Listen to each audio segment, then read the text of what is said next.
Innal hamdalillah nahmaduhu wa nasta'inuhu wa nastaghfiruh wa na'udzu billah min syururi anfusina wa min sayyiati a'malina may yahdihillahu fala mudilla lahu wa may yudlil fala hadiyalah. Asyhadu an la ilaha illallah wahdahu la syarikalah wa asyhadu anna Muhammadan abduhu wa rasuluhu sallallahu alaihi wasallam allazi la nabiyya ba'dah amma ba'du. Subhanallah walhamdulillah wa la ilaha illallah wallahu akbar wa la hawla wa la quwwata illa billah. Subhanallah wa bihamdi subhanallahil azim. Alhamdulillah, para ibu dulu, bapak dulu saya nyapanya. Para bapak dulu ya, para bapak dulu yang berbahagia, ibu-ibu semua yang sama-sama berbahagia mendambakan keridhaan, keberkahan daripada Allah Subhanahu wa taala. Gimana pagi ini, tariris atau sarehat? Sehat insya Allah, walaupun dingin gitu ya, tiris ya. Insya Allah kita ngabeberang, tahu ngabeberang? Ya, menunggu datangnya waktu siang. Nah, kan kalau ngasih siang teh enakeun. Jadi enakeun teh ngabeberang. Ini bahasa orang Sunda ya. Nah, jadi menunggu waktu datangnya siang. Sebelum ke tema ini yang sudah dijanjikan ya, dan dipinta jauh-jauh hari oleh para panitia Ramadan ini, Bapak Ibu ya, Masya Allah. Ini pengantar pembuka saya sebelum ke materi ini. Ini Ramadan sekarang ini ya, Masya Allah para Bapak, Ramadan 1447 Hijrah ini di tahun 2026 ini luar biasa ya. Luar biasanya, sepengetahuan saya, seumur hidup saya baru akan mengalami Ramadan plus di dalamnya ada gerhana bulan. Ya, ini sepengetahuan saya nih, selama jadi ustadznya, jadi mubalik, baru menghadapi tahun ini ya, peristiwa gerhana bulan total lagi. Ini akan disaksikan di seluruh wilayah Indonesia tanpa terkecuali gerhana bulan total itu. Dan kejadiannya hari ini nanti maghrib. Nah ya, jadi nanti maghrib teh di grupnya masing-masing dari sekarang ya. Ini ada yang belum tahu, tapi saya pikir ini di media sudah seliweran sejak 2 pekan yang lalu bahwa akan terjadi hari ini gerhana bulan total gitu ya. Awal-awal kontaknya di pukul 16:15 ya. Tapi nanti awal total gitu masuk menjelang pukul 6. Puncak totalnya jam 6:04. Nah gitu ya, pukul 17:04. Nah nanti puncak gerhana nama menjelang Isya itu, menjelang akhir maksudnya. Jadi akhir prosesi gerhana Isya sampai menjelang jam 8 gitu. Jadi durasinya cukup panjang. Tetapi yang diambil dalam prosesi pelaksanaan sholat gerhana itu adalah dimulai awal puncak. Biasa yang diambilnya di awal puncak, takbiran, sholat, khutbah. Jadi kita ngejar beres khutbah teh bulan sudah normal kembali. Kalau dari awal lama sejak jam 4 sore lebih gitu ya. Nah ini keistimewaan Bapak Ibu ya, Ramadan di tahun kita sekarang ini. Tetapi juga Bapak Ibu, qadarullah ya, Allah nguji deh di bulan Ramadan nu aya nama terjadi perang ya, kezoliman, kejahatan Amerika ya, gitu ya. Dan tentu saja ini mengusung anak emasnya, yaitu anak emas Amerika teh ya, jadi Mama Rika itu punya anak emasnya. Nah gitu, Mama Rika punya anak kesayangannya, saha si Rael. Nah gitunya, si Rael. Nah gitunya. Ini kayaknya dia sudah gatal ya, ingin menghajar Iran karena pikiran Amerika itu yang menghalangi penguasaan Palestina. Ini catat baik-baik, yang menghalangi untuk penguasaan mereka mengambil seluruh wilayah Palestina hanya tinggal Iran gitu. Jadi sekarang caranya bantai dulu rame-rame Iran. Nah kalau sudah lumpuh, karena Arab Saudi, Mesir, Qatar, Yordan, ya ini sudah di ketiak Amerika gitu ya, sudah di ketiak Amerika. Nah makanya pintar-pintarnya atau licik-liciknya itunya. Nah licik-liciknya Donald Bebek gitu ya, itu Masya Allah, dia bikin sengaja ikatan sendiri, ikatan kelompok grup ya, board office atau BOP itu. Nah, jadi kata dia ingin dibelah dua dunia itu, mau gabung dengan saya. Ini bahasa pendahulunya George W. Bush ya, Anda bergabung dengan saya melawan teroris atau Anda saya serang sebagai teroris. Itu TKD para presiden Amerika mah satu paket itu ya. Siapapun presidennya ya, Amerika mah tetap tujuannya adalah perang. Nah, gitu, mencaplok negara-negara Timur Tengah. Nah gitu, jangan lupa itu ya. Jadi cara nanti gitu. Maka si Donald Trump hari ini atau sebelum-sebelumnya kemarin setelah sidang PBB, sebenarnya kan udah jelas tuh di sidang PBB itu hampir 200 negara lebih ya menolak ya keberpihakan Amerika kepada Israel dalam rangka perluasan tanah di Palestina. Artinya juga 200 lebih negara mendukung kemerdekaan Palestina. Tak melihat fakta di sidang PBB kemarin, nah si Donald Trump, Amerika, Israel merubah haluan. Ya bikinlah dia kelompok sendiri. Jadi siapa yang loyal, nah itu kepada dia, maka dia dianggap orang yang berpihak kepada Amerika gitunya. Ih di luar dugaan Indonesia teh ikut-ikutan deh. Halo, ikut-ikutan Indonesia teh bari kudu mayar deh Pak, harus bayar mahar tuh 17 triliun masuk ke sana teh.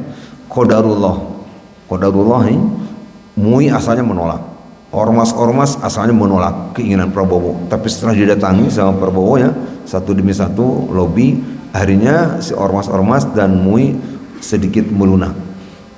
Istihad Prabowo mungkin dimengerti, pola pikirnya gabung di BOP itu. Tapi qadarullah belum lama dan belum berbulan-bulan BOP berdiri, ceder Amerika dengan Israel ngehajar Iran. Nah sampai keluar surat dari Majelis Ulama Indonesia Pusat tertanggal 1 Maret hari Ahad. Jadi hebat MUI saya pikir luar biasa ini MUI Pusat. Begitu terjadi serangan beberapa jam kemudian langsung ngeluarin surat edaran tausiah Majelis Ulama Republik Indonesia tingkat pusat. Ada 9 poin. Nah poin diantaranya adalah agar pemerintah Indonesia mempertimbangkan ulang untuk segera keluar dari BOP. Itu Pak MUI.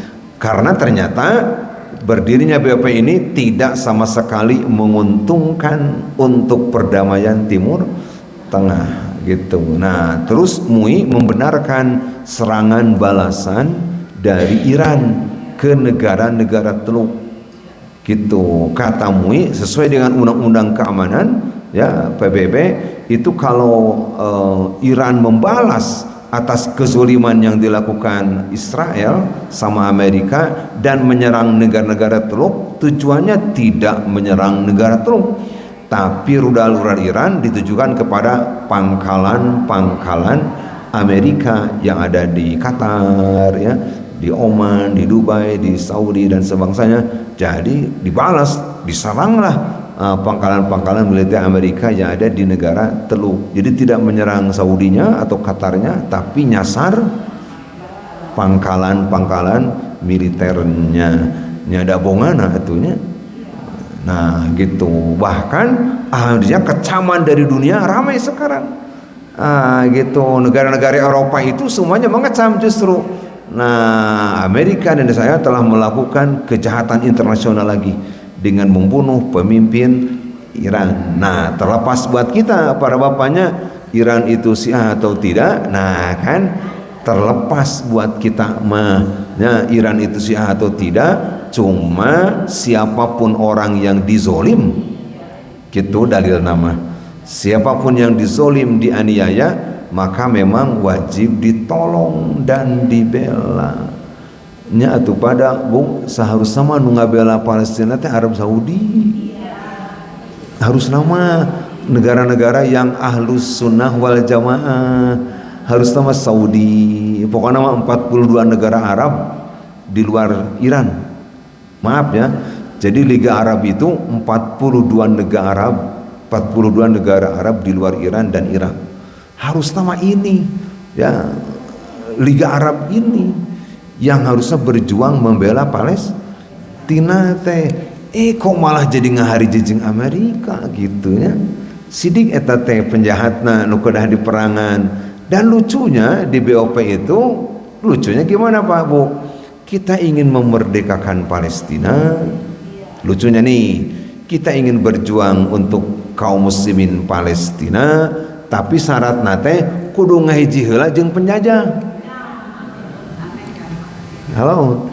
Jadi ingin memerdekakan Palestina teh syaratnya adalah harus ngahiji dulu kumpul sama penjajah. Jadi dipoto bareng dulu di dinya. Ada Donald Trump, ada si setan nyangu gitu. Nah, di sana tuh ya. Nah, ada negara-negara raja Arab ya, Mesir, Uni Emirat, area di sana Pak karumpul ya. Luar biasa. Jadi kita jadi pusing ingin ngabela Palestina tapi ngahiji heula jeung norek di peranganana. Kan inilah yang terjadi. Makanya secara formal para purnawirawan TNI ya mengeluarkan surat pernyataan menolak gitu ya keberpihakan Indonesia ada di BOP dan mendesak pemerintah untuk segera keluar. Jadi desakannya tiga. Satu, purnawirawan TNI semuanya menolak keterlibatan Indonesia gabung di BOP. Kedua, Majelis Ulama Indonesia menolak keterlibatan Indonesia ada di BOP. Ketiga, ormas-ormas Islam juga menolak. Jadi tidak ada alasan lagi. Dengan tiga alasan ini seharusnya Prabowo mundur keluar dari BOP itu karena tidak membawa maslahat. Dan hari ini menjadi tentu saja kacau ya, menjadi kacau. Nah, inilah persoalan juga yang terjadi di Ramadan 1447 Hijriah ini.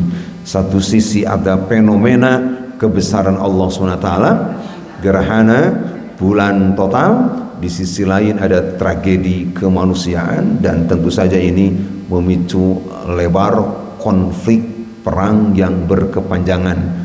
Menurut beberapa analisa ya Pak, itu bisa memicu terbukanya perang dunia ketiga. Nah, dari ini semua berarti Ramadan sekarang teh momen kesempatan umat Islam mengadukan dan memperbanyak doa, munajat, dzikir kepada Allah Subhanahu wa taala. Itu maksudnya yang saya sampaikan. Jadi mari kita jadikan Ramadan ini momen untuk mengadukan segala keluh kesah kita kepada Allah Subhanahu wa taala atas segala yang terjadi. Kan Nabi mah ada gerhana saja segera Nabi takbir, istighfar, ya, berdoa, sholat, segera berbagi. Nabi mah takut ada gerhana teh, takut si bulan, si matahari tidak lagi kembali normal. Artinya takut berlangsung menjadi kiamat. Makanya kata Nabi, fafza'u ila sholat. Kalau kalian melihat fenomena gerhana, segera sholat, segera zikir kepada Allah, segera istighfar, segera berbagi, bersedekah. Karena Nabi takut andai terjadi memang kiamat saat itu, tidak jadi penasaran. Kitanya sudah sholat, sudah zikir, sudah taubat, sudah istighfar, sudah berbagi. Nah gitu. Lalu kiamat beres, ya udah kita lagi sudah persiapan melakukan segala sesuatu. Andai setelah gerhana itu terus kiamat, menimbang kan Nabi oge tidak tahu Bapak Ibu kapan kiamat, nggak tahu ya. Pernah kan malaikat Jibril bertanya kepada Rasulullah sallallahu alaihi wasallam dalam perjalanan pertanyaan apa itu Islam, iman, ihsan, yang terakhir itu kan kiamatnya apa. Malaikat Jibril ini yang nanya kiamat kade, bukan sembarangan malaikat yang selalu menurunkan kitab-kitab ya kepada para nabi dan menurunkan Quran. Via Jibril itu ditanya Rasulullah, kata malaikat Jibril, wa matas sa'ah ya Muhammad, hari kiamat cenah kapan? Nah gitu kan, itu malaikat Jibril bertanya kepada Nabi Muhammad sallallahu alaihi wasallam, wa matas sa'ah, jadi kalau kiamat kapan? Jawaban Nabi apa?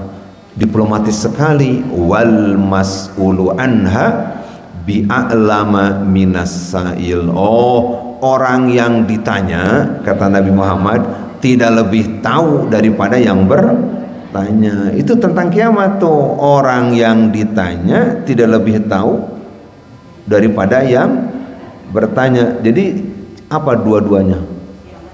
Tidak tahu dua-duanya gitu. Tapi aneh ai dukun apaleun teh hungkul we ya. Nah, jadi sini hebatnya dukun. Jadi sekelas malaikat Jibril tidak tahu, sekelas penutup para nabi Rasulullah SAW juga tidak tahu, ai dukun tahu, bisa memprediksi kapan kiamatnya. Wallahu a'lam bishawab. Itu pengantar saya. Jadi publikasikan dari sekarang tentang posisi kita nanti ba'da buka itu. Dan ideal lama para bapak ini teh buka bersama semuanya. Untuk hari ini teh idealnya begitu settingannya. Jadi menimbang setelah maghrib itu tidak lama langsung puncak gerhana itu. Jadi pada maghrib itu sebenarnya sudah masuk puncak total gerhana. Nah idealnya sholat itu pas sedang puncak-puncak totalnya menjelang akhir gitu. Jadi teknisnya gabung di sini. Persoalan takbirnya itu mau 5:30 dimulai silahkan, atau 10 menit sebelum azan maghrib bisa, mangga ya. Atau nanti ada yang mepet semuanya dilakukan sehabis buka ya. Jadi buka dulu misalkan semuanya, kemudian sholat maghrib, sholat sunat, segera takbiran sekitar 10 menit langsung sholat. Nah gitu. Nah udah sholat gerhana, sudah khutbah, sholat isya. Nah kan sehabis sholat isya jeda istirahat. Nah kalau panitia menyiapkan makan berat aja dulu itu ya. Andai ini contoh Pak Haji ini mah ya, ada saya mau tarawih di dia berenage. Saya tarawihnya di Cipageran ya. Jadi saya di Cipageran tawarnya nanti itu. Nah andai ada makan berat aja dulu, makan malam. Nah gitu. Setelah itu siap-siap ke air kembali dan menggelar sholat tarawih. Nggak perlu kultum lagi, kan sudah ada khutbah gerhana. Jadi tidak perlu lagi ada kultum tarawih, kan sudah dibabat sama khutbah gerhana bulan. Nah gitu, ini gambaran teknis ya, gitu ya. Silahkan mau takbiran sejak sebelum maghrib mangga, mau takbirannya sehabis pada buka ya, udah maghrib mangga. Yang jelas ada peristiwa gerhana. Baik, itu pengantar saya. Tema yang dipinta ini saya mengikuti tema panitia aja ya.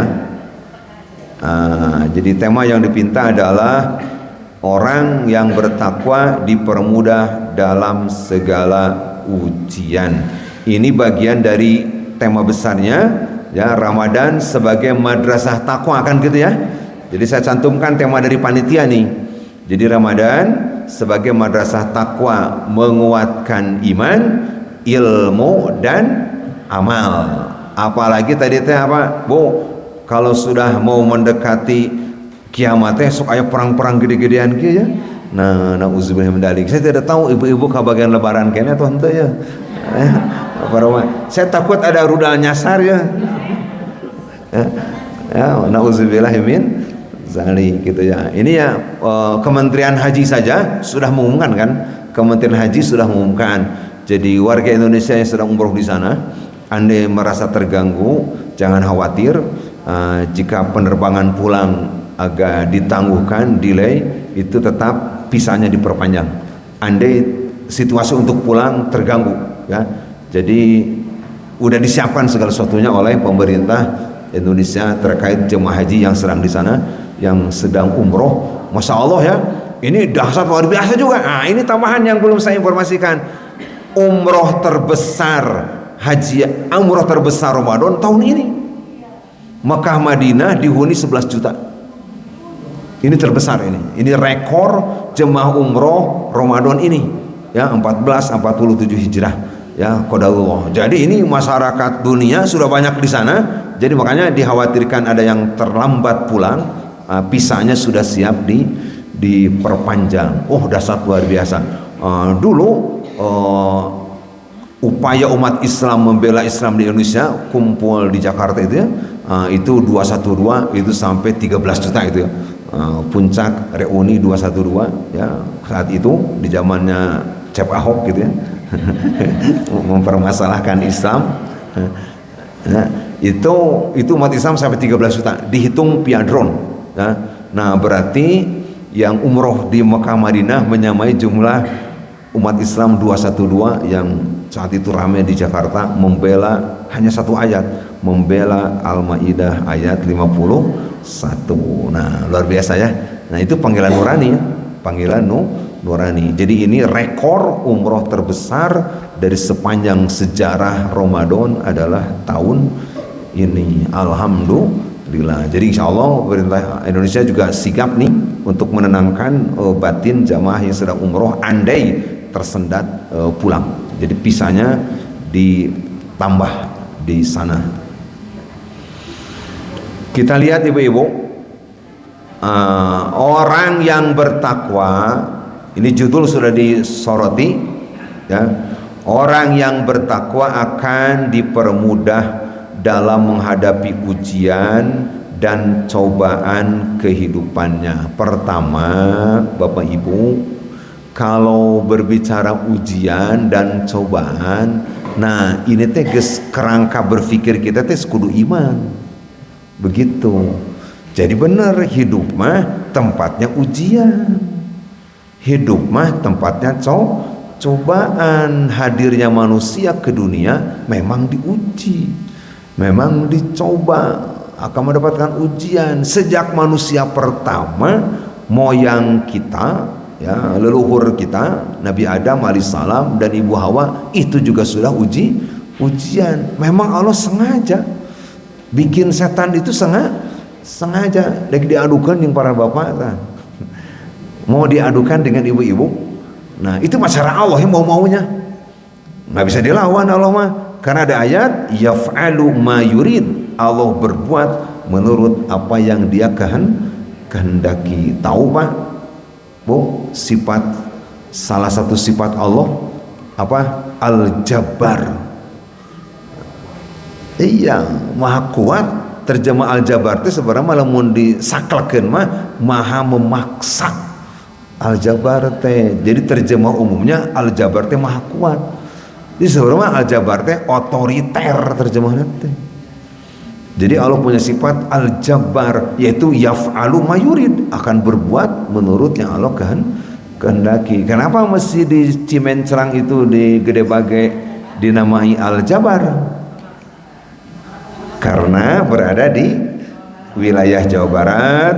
Kedua, yang membangun adalah provinsi Jawa Barat. Pas ada sifat Allah yang maha kuat, yang maha memaksa, Al-Jabbar. Siapa yang melawan Allah coba? Kalau pada mau ke surga nggak ini?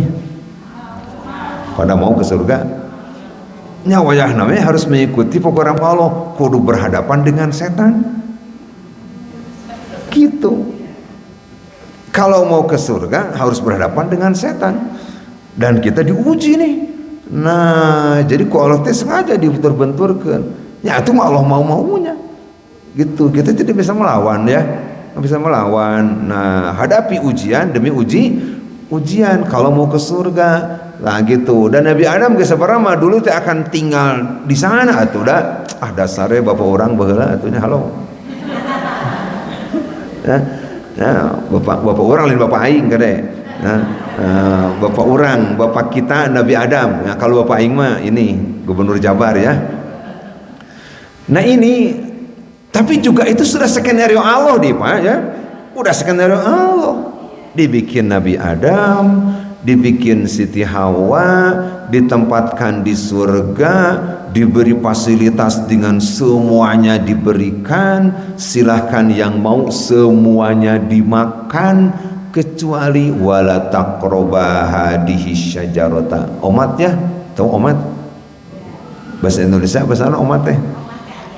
Oh hati-hati, nah bahasa Sunda omat teh. Hati-hati ya, pohon ini jangan didekati. Tak saking itu aja. Pohon yang satu ini jangan didekati. Kan sudah ujian eta teh. Pohon yang satu ini jangan didekati. Datang we setan. Nah berarti setan teh di surga dulu teh. Aya di ditu. Nah di surga dibisikin Adam teh, ya Adamu hal adulluka ala syajaratil khuldi. Ini provokasi setan ini agar Nabi Adam error. Ya Adamu hal adulluka ala syajaratil khuldi. Hai Adam, mau saya tunjukkan kepada pohon yang bikin hidupmu khuldi, kekal. Makanya jadi rame buah itu disebut buah khuldi. Jadi harus tahu dan bertanggung jawab para bapak. Kenapa pohon yang buah yang dimakan, maksud saya buah yang dimakan Adam dan Hawa dijuluki buah khuldi? Dari siapa itu? Infonya dari setan. Info jongklok,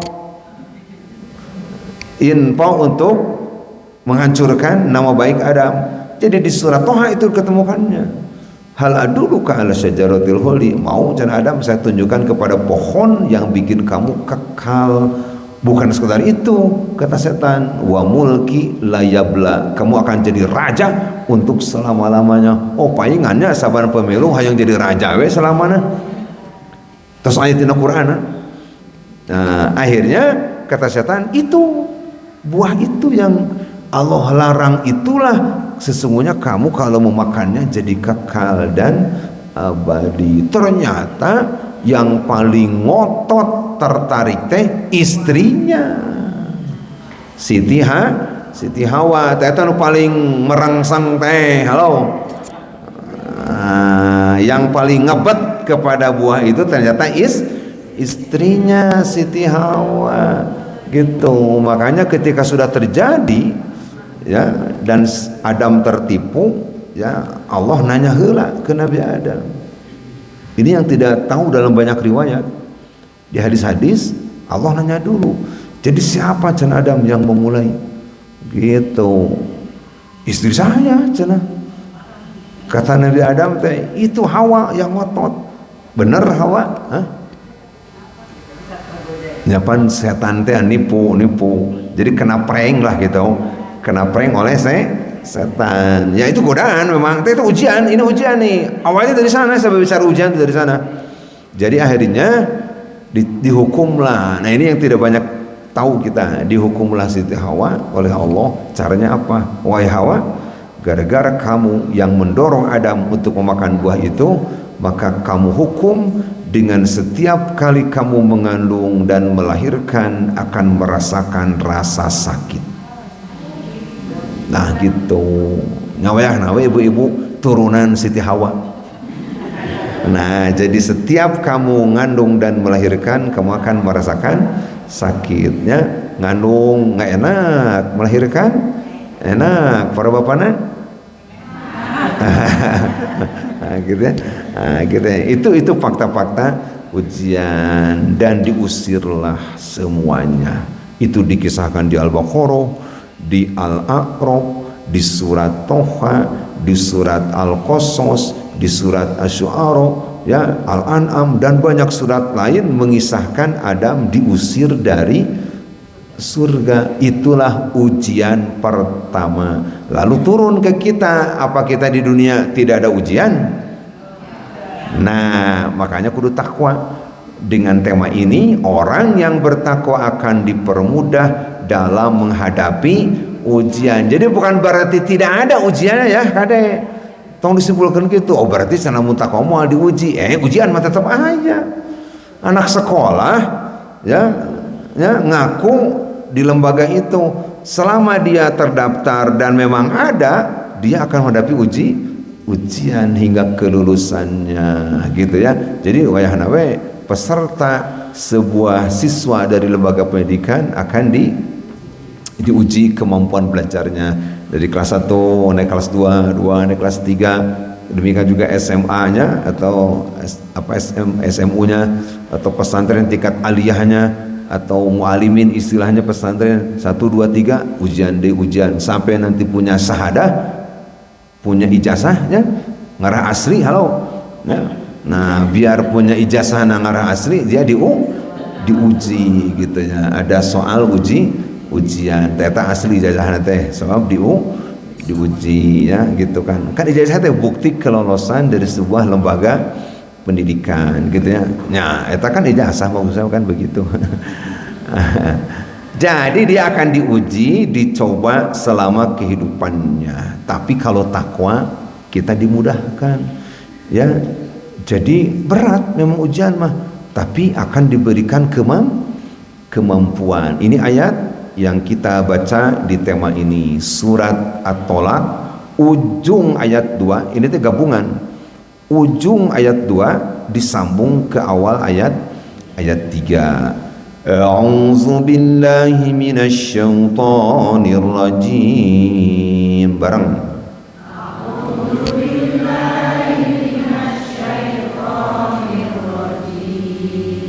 وَمَنْ يَتَّقِ اللَّهَ يَجْعَلْ لَهُ مَخْرَجًا. Barang.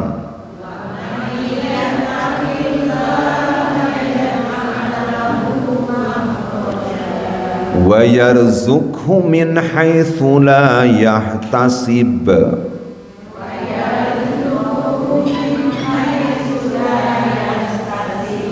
وَمَنْ يَتَوَكَّلْ عَلَى اللَّهِ فَهُوَ حَسْبُهُ.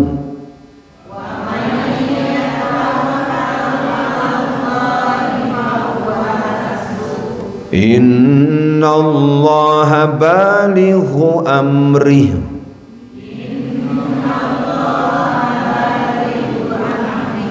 قَدْ جَعَلَ اللَّهُ لِكُلِّ شَيْءٍ قَدْرًا.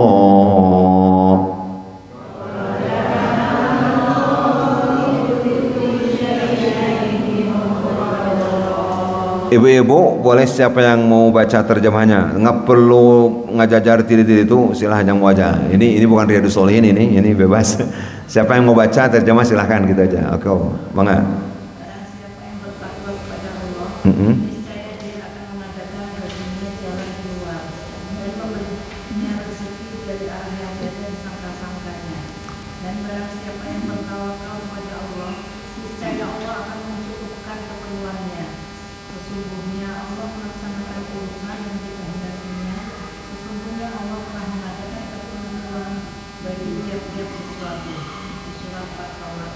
Ayat 2 dan waman, barang siapa, kan ini bahasa hukum ya, barang siapa kan bahasa hukumnya, nah gitu bla bla bla. Nah di sini jadi kata Allah yattaqillah, jadi siapa saja yang bertakwa kepada Allah, ini langsung to the point ayat ini, ya ja'allahu mahrojan, dia akan diberikan mahrojan. Mahrojan itu way out, solusi, jalan keluar.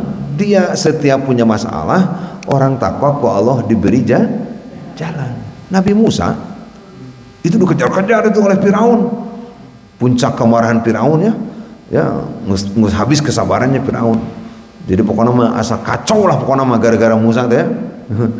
Sudah hancur pertaniannya ya.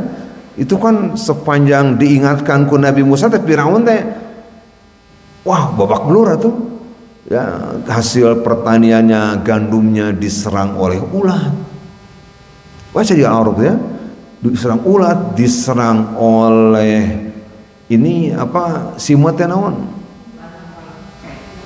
Belalang. Nah, gitu ya, oleh kodok. Luar biasa ya. Itu Allah menguji Firaun ya. Kemudian banjir darah. Ya, itu di surah Al-A'raf. Farsalna alaihimut tufan. Nah, pertama kali dikirim angin topan, hancur tuh pertanian Firaun. Angin tufan, farsalna alaihimut tufan wal jarod, dikirim belarang, wal kumala ulat, wadofadi'a dan kodok, wadamma dan banjir darah. Jadi air di Mesir itu sempat berubah. Jadi satu-satunya negara dalam sejarah Al-Quran yang parah diberi ujian oleh Allah sampai air berubah menjadi darah, itu di masanya kekuasaan Raden Firaun ya. Depan raja ya. Nah gitu panainu koretna cap korun gitu kan. Nah gitu ya.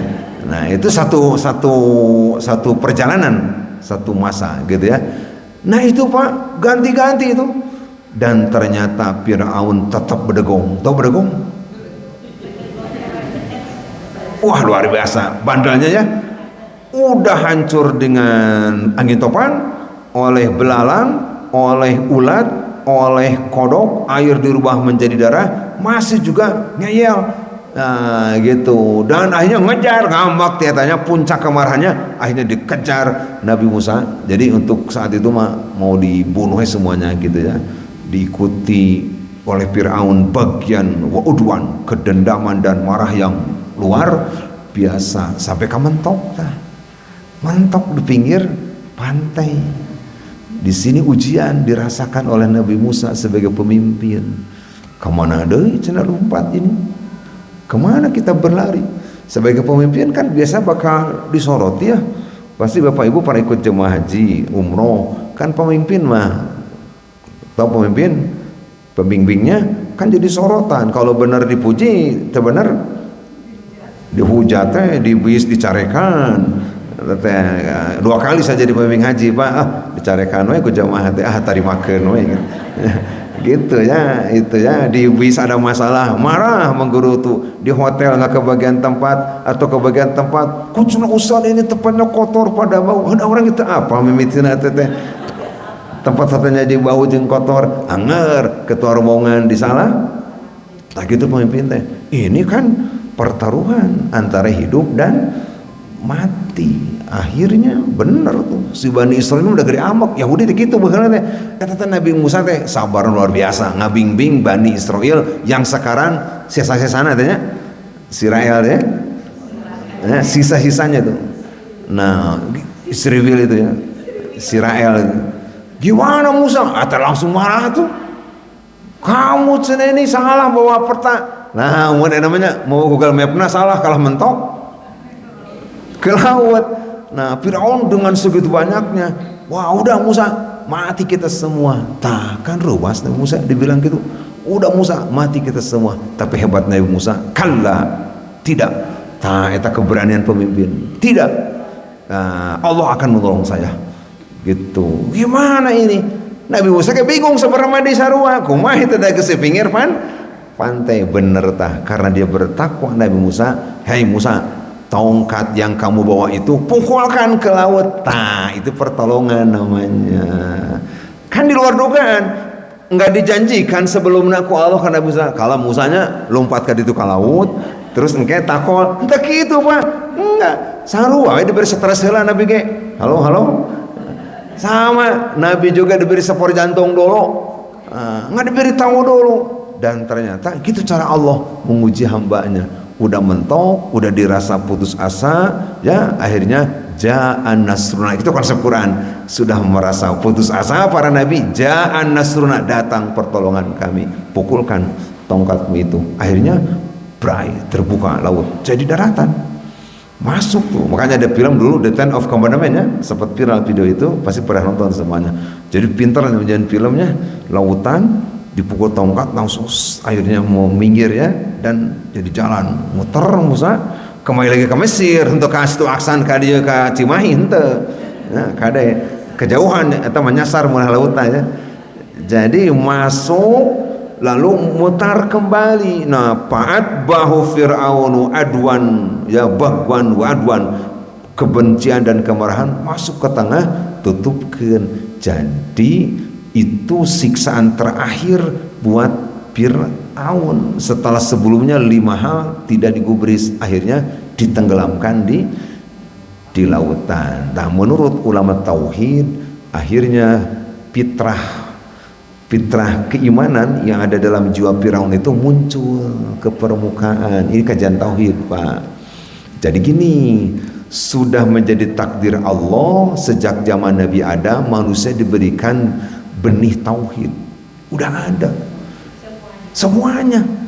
Udah, iman itu sudah ada. Al-A'raf 172 itu aja dalilnya, Pak.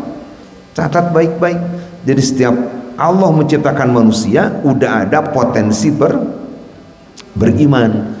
Nah, Al-A'raf 172 gitu ya. Jadi sebelum ruh dimasukkan ke jasad itu dibaiat semua ruh itu. Alastu birabbikum, wahai ruh, bukankah aku Tuhan kamu? Kata si ruh, bala syahidna, ya Allah tentu saya bersaksi. Jadi ruh Fir'aun teh bahwa sebelum dihembuskan bersatu dengan jasadnya sudah dibaiat semuanya. Makanya nanti Pak Bu keluar fitrah ruh imannya keluar dari Fir'aun, tapi di saat dia menjelang mati. Nah, kata para ulama tauhid, iman itu tetap akan memperlihatkan pada waktunya. Jadi Fir'aun mengaku amantu bi Rabbi Musa wa Harun, atau di lain ayat amantu bima amanat bihi Bani Israel, sekarang saya beriman kepada Tuhan yang diimani oleh Bani Israel, tapi nyawanya sudah di sini. Di mana? Di tenggorokan. Dia sudah banyak minum air laut, tanah mau koin ya. Nah gitu, dia menyatakan keimanan. Maka Allah menyusul dengan kalimat al-ana, baru sekarang cina kamu ngaku iman, wa qad asaita qablu ai kamari kamana wae cina. Nah, sebelum ini kamu maksiat. Jadi Firaun kesimpulan nama mengakui keesaan Allah dan pengakuan imannya terlambat, ditolak. Jadi penghuni neraka. Nah, Nabi Musa nggak tahu akan diberi cara oleh Allah ditolong, ternyata dengan membelah lautan. Maaf ya Pak, ini kan pertolongan luar biasa tuh Bu, luar biasa, mujizat mah tuh, tongkat bisa membelah lautan. Sok para bapak lawan piknik kemana, ke gunung kemana ya, bawa tongkat. Eta fungsi tongkat naon hungkul eta, nahan door hungkulnya, tidak kurang tidak lebih. Tapi bisa jadi satu saat kita kepepet, ada ilham dari Allah, cik atuh tongkatnya manfaatkan jadi ini jadi ini. Nah, itu bisa jadi. Tapi jangan menyebut saya menang wahyunya, salah. Itu cuma Nabi yang dapat wahyu. Itu ini ya jelas ya.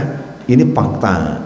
Jadi orang takwa bukan tidak diuji, cuma diberi jalan keluar, mahrojan ya. Wa may yattaqillah yaj'al lahu mahrojan. Siapa yang bertakwa kepada Allah diberi jalan keluar, bukan sekedar diberi jalan keluar, wa yarzuqhu min haitsu la yahtasib. Dia akan diberi rizki, ini ayat 3 nih, dan dia akan diberi rizki dari arah yang tidak disangka-sangka gitu ya. Di TikTok ada yang nulis ayat ini disebut ayat 1000 dinar. Oh iya ayat teh. Nah gitu. Jadi yang ramai di TikTok teh ayat 1000 dinar teh iya gitu ya. Gitu. Jadi meureun simsalabim lah gitu ya. Ini ayat disebut 1000 dinar itu di TikTok itu ramai yang bikin posting. Nah ini ayat, jadi solusi dari Allah, diberi jalan keluar, diberi rezeki dari arah yang tidak disangka-sangka. Terus Bapak Ibu jangan tanggung, kalau sudah takwa dari ayatnya begitu, sambungkan dengan tawakal. Tawakal ini jadi takwa dan tawakal. Ini ayat 2 At-Tolak dan ayat 3. Kan nyambungannya apa? Wa may yatawakkal 'alallah. Kan tadi mah wa may yattaqillaha.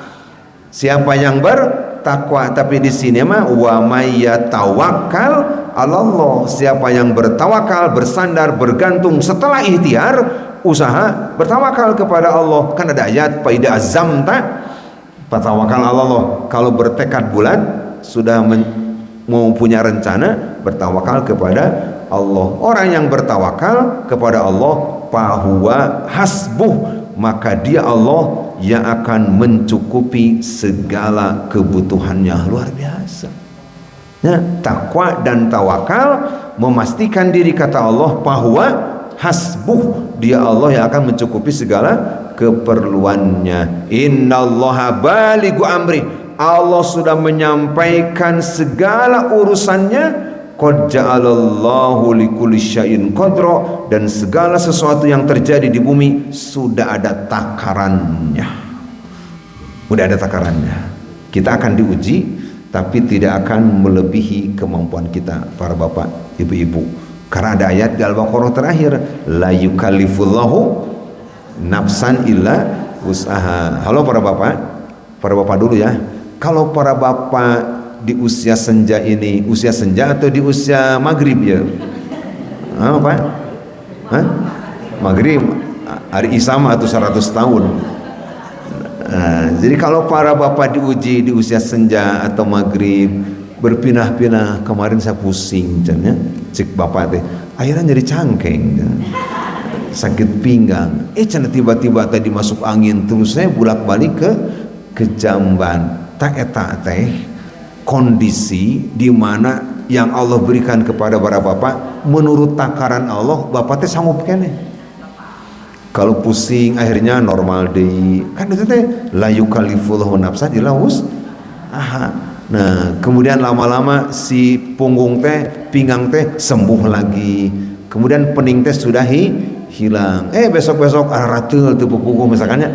Nah, halo Pak, ta eta teh la yukallifullahu nafsan illa wus'aha, berarti bapak sanggup kena ikhtiar. Masa kena bisa ke dokter, masa kena bisa berobat. Nah, akhirnya ternyata parah sakit ya. Nah, istilah medisnya komplikasi gitunya. Terus saya mau tak beres, geus teu mampu nu kitu ngaranna.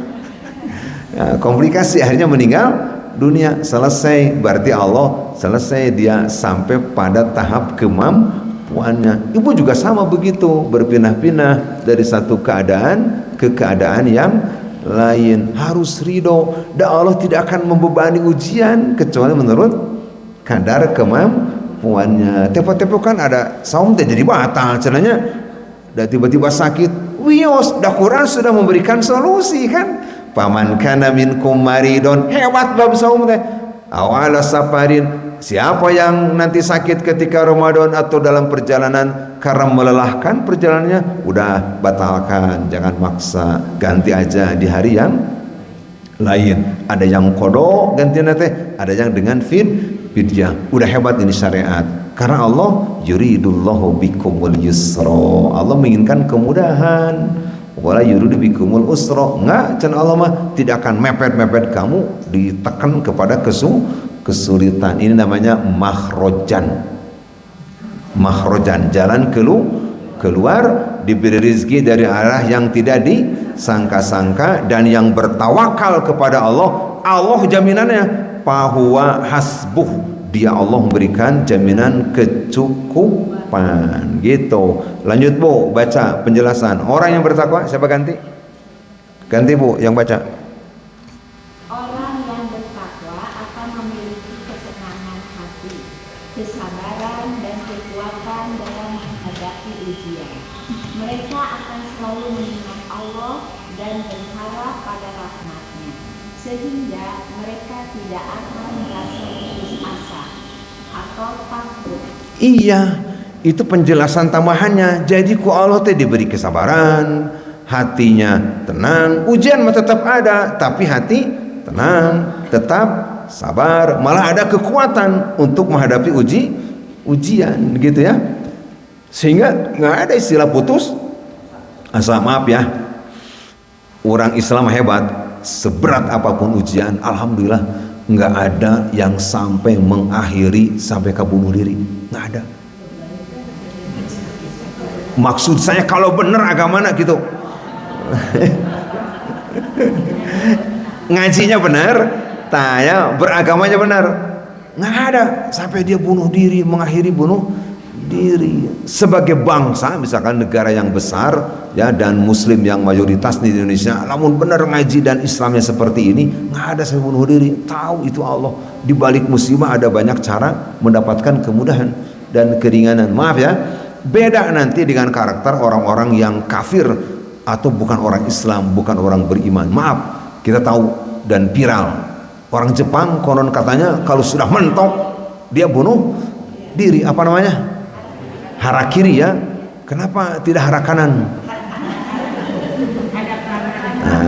Nah, orang Korea sama, China juga sama. Berarti ada orang ngaku Islam terus diuji berat terus bunuh diri, itu benar Islam. Nah, karena pasti itu ujian dan Allah memberikan solusi. Nah, hati-hati ya di sini. Jadi asal benar imannya nggak sampai dia bunuh diri. Ya, karena Islam teruji dengan keimanan, kesabaran, keteguhan ya, dan selalu ikhtiar mencari solusi jalan keluar. Baik, ini ada sabda Nabi. Maaf ya, ujian atau musibah yang kena pun tidak rugi loh Pak. Maaf ya, kita sakit, kehilangan anggota keluarga atau apapun itu nggak rugi karena pahalanya berkali-kali lipat. Ini hadis Nabi, idza aradallahul khaira. Ini pura-pura bisa baca Arab gunul aja ya, pura-pura bisa baca Arab gunul. Iza barang aradallahul khaira li abdihi fa innahu sayabtalihi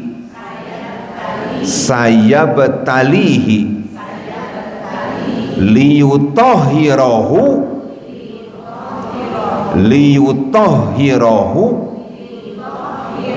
min zunubihi. Silakan terjemah Bu. Jika Allah menginginkan kebaikan bagi seorang hamba, maka Allah akan memberinya ujian untuk membersihkan dosa-dosanya. Halo. Udah oke. Hadis lewat Imam. Halo Bapak Ibu, tingali hadisnya ya. Kalau Allah mau memberikan ujian, kalau Allah mau memberikan kebaikan, catat baik-baik. Allah ingin memberikan bonus kebaikan kepada hambanya. Kalimatnya malah sayubtalihi, dia akan diujinya, diberikan uji. Hambanya akan diberi kebaikan. Tapi ternyata seorang hamba yang Allah menginginkan memberikan kebaikan kepadanya, maka Allah akan memberinya ujian untuk membersihkan dosa-dosanya. Jadi Bapak Ibu, saya bilang tadi, kalau di usia senja ini sakit-sakitan, tete bonus. Halo, tong suudon ka Allah bonus. Ya, untuk membersihkan dosa. Kan kalau Allah mau memberikan kebaikan, dia akan diujinya dengan ujian-ujian, di antaranya kesakitan. Ternyata ini untuk menggugurkan dosanya. Sok para bapak, ya, keur muda dulu, halo, ke 17, 20, rajin ke masjid teu para bapak. Misalnya para bapak dulu, ke 17, bapak rajin ke masjid nggak? Ke 20, halo, atau malah aja adan teh kalah kabur gitu ya. Nah ya, nah ibu-ibu ketika 17, 18 di karudung teh jika kieu, halo, nah cabdi ke alus-alusan colusan rambut lebaran tuh sana, gitu ya. Nah itu banyak kesenangan di masa muda sudah diberikan, plus dengan dosa dan kemaksiatan yang ada otomatis ya. Maka tahu sekarang di usia senja, oh berarti Allah teh memberi bonus ya, di akhir-akhir usia itu memberi bonus ya. Jadi dosa-dosa dulu ketika muda dikiparatan dengan sakit-sakitan aja itu udah menggugurkan dosa-dosa luar biasa. Jadi ibadah teh hebat sebenarnya Jadi ibadah hebat, menggugurkan dosa-dosa. Dan kalau kita istiqomah, sholat, saum, zakat, infak, sodako, umroh, haji, silaturahim, baca Quran, doa, dikir, warawiri, bolak-balik ke masjid, tetangga tidak mampu dibantu, ada fakir tidak mampu, itu kita sesungguhnya sedang melakukan proses untuk peremajaan badan dan tubuh kita nanti di akhirat. Jangan salah tanggap. Jadi kalau hari ini kita banyak ujian di masa tua, dah geus sunatullah, geus kolot mah kumaha deui, mobil oge mesinna turun mesinnya. Nah, sesungguhnya ibadah-ibadah yang ditampilkan dan dipardukan kepada hambanya tanpa disadari, sesungguhnya ibadah ini akan menghantarkan kita melakukan peremajaan di akhirat. Umur boleh tua, fisik mulai lemah, pandangan mulai berkurang, pikiran daya ingat lemot, loading, ya gitu ya, lutut bermasalah, pinggang bermasalah, kulit, gigi, geninganannya, itu no way. Begitu kita tiada, sampai di akhirat kita akan mengalami peremajaan. Tadi ibadah gitu.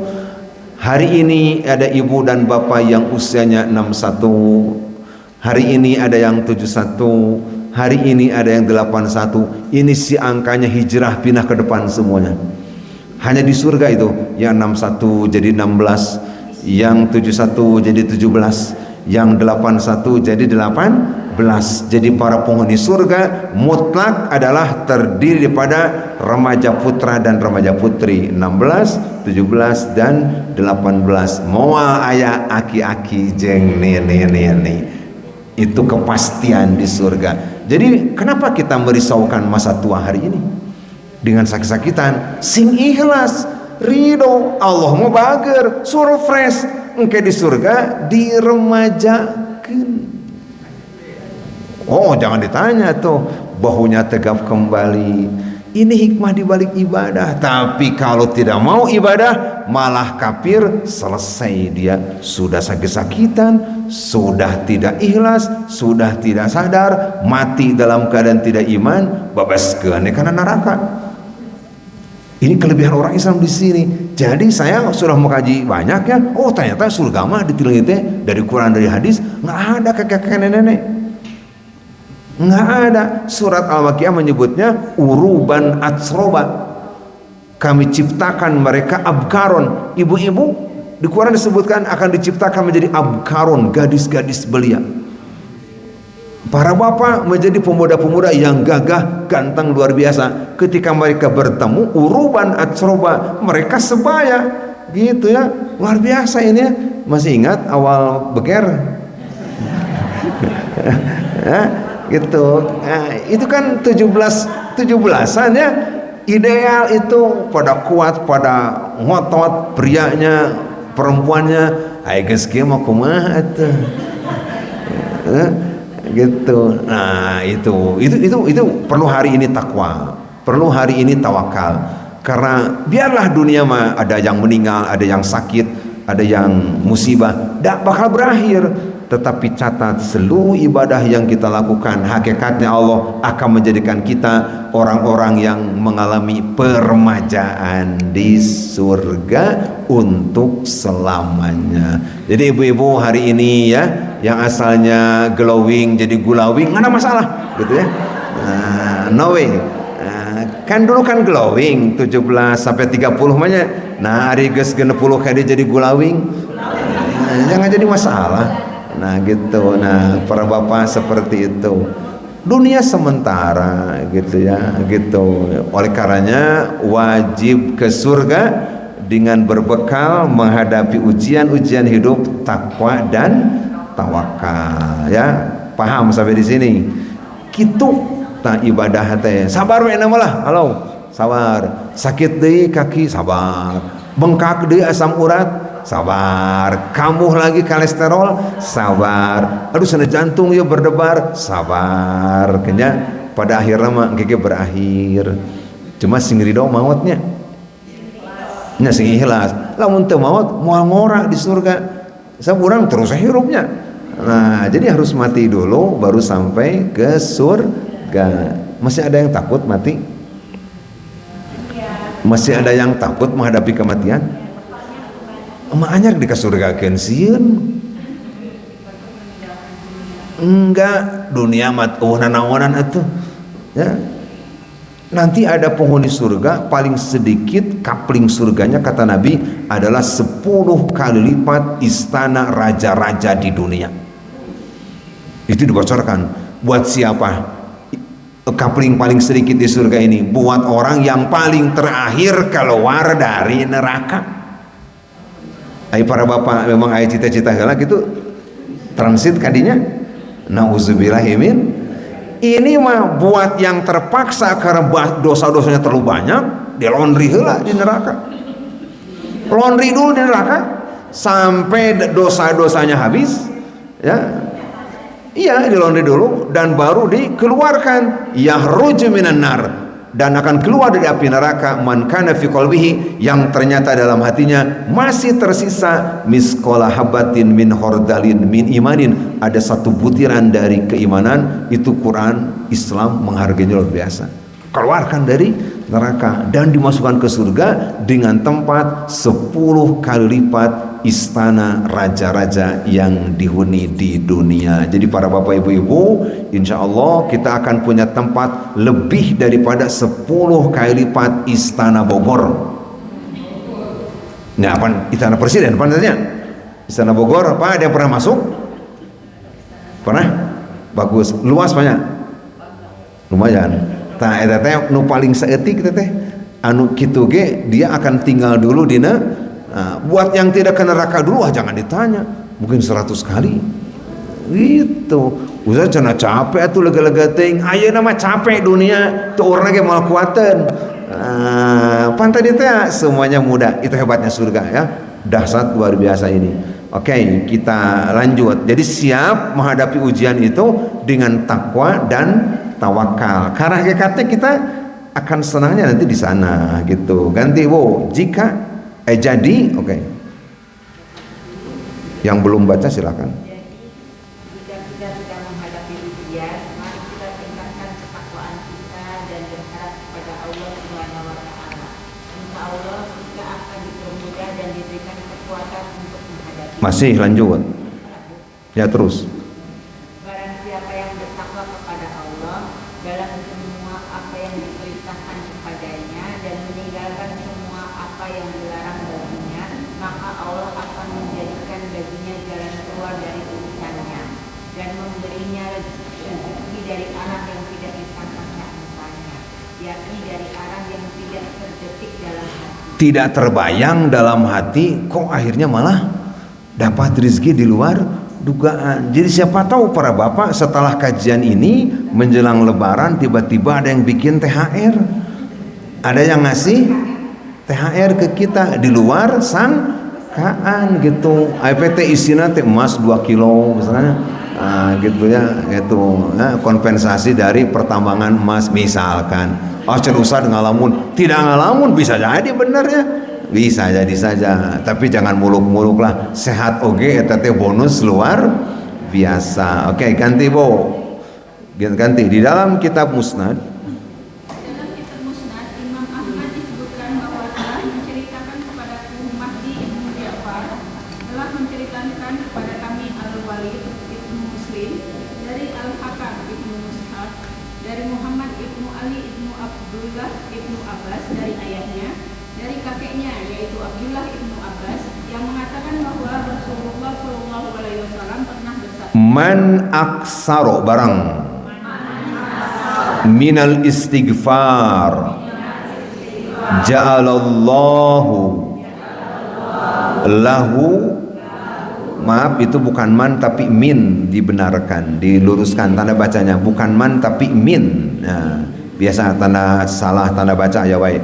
Min kulli hammin parojan, wamin lagi, nah wamin kulli dhiqin dhiqin makhrajan wa razaqahu min haitsu la yahtasibu.